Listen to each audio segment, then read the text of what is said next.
Patrice. Bonjour Thierry. Il faut en passer par là. Oui, bonjour à tous. La vérité, c'est qu'on a assisté hier soir à un match de foot pourri, digne des pires soirées de Ligue 1 entre deux équipes dont l'une nous avait habitués à un peu plus d'audace et dont l'autre ne nous avait habitués à rien d'intéressant. Ces prestations au cours de cet Euro constituant d'ailleurs un avertissement signifiant peu ou prou ceci: je ne suis pas là pour jouer ou pour gagner, non, je suis là pour vous faire perdre. Moyennant quoi, on a perdu.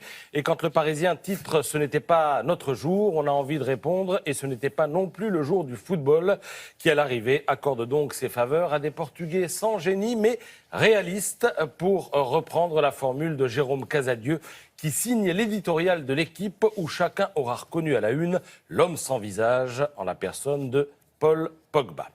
Alors les Français étaient sans doute plus forts, mais les Portugais se sont montrés meilleurs hier soir, si bien qu'au matin, on collectionne les unes qui font mal. Il est évidemment question de rêves et de cœurs brisés. On collectionne aussi les rimes en ion ce matin, déception, désillusion, avec souvent, regardez les photos, un contraste entre des bleus abattus et statiques et des rouges dans l'ivresse de leur élan victorieux.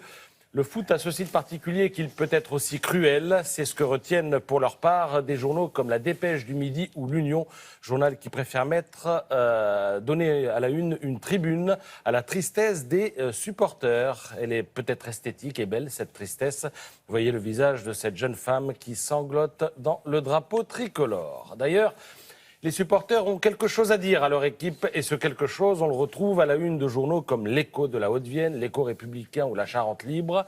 Chapeau quand même, titre l'un, merci quand même, enchaînent les deux autres, car il reste de cette campagne qui s'achève dans les larmes la certitude que l'histoire n'est peut-être pas complètement finie. Au cœur de l'affaire revient le nom d'un homme, Didier Deschamps, celui que le Figaro appelle l'homme du redressement. Alors il faut le savoir, le Figaro n'est jamais économe d'un clin d'œil ou d'une allusion appuyée à la situation politique.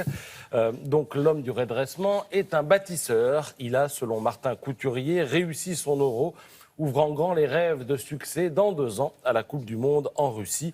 Son équipe est ouverte, disponible, joueuse, solidaire, palpitante, emballante et surtout, proche des Français, enfin réconciliés avec les Bleus.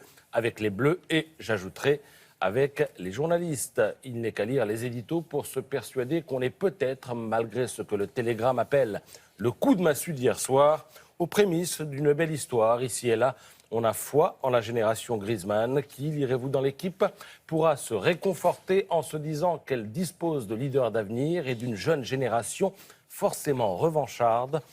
On attend désormais d'elle qu'elle nous confirme son formidable potentiel dès les éliminatoires de la Coupe du Monde 2018. Oui, parce que le foot, quand c'est fini, c'est pas fini.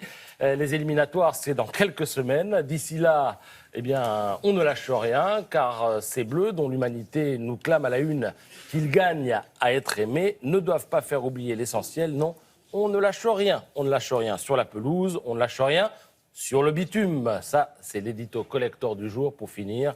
Il est signé Patrick Appelmüller dans l'Humanité. La finale de l'Euro n'efface pas les maux du pays, la funeste loi travail, les revenus salariaux qui baissent, quand les dividendes s'envolent, etc., etc. Vous pourrez lire ça dans l'Humanité. C'est reparti. Retour aux affaires courantes. L'Euro est bel et bien terminé. Bon, retour à la revue de presse également. Tout à l'heure. Pour la revue de presse culturelle, merci beaucoup. Allez, un petit air de vacances à présent avec Charlotte Bouteloup. On va parler d'un film. C'est simple, ça s'appelle Juillet-août. On va faire mieux.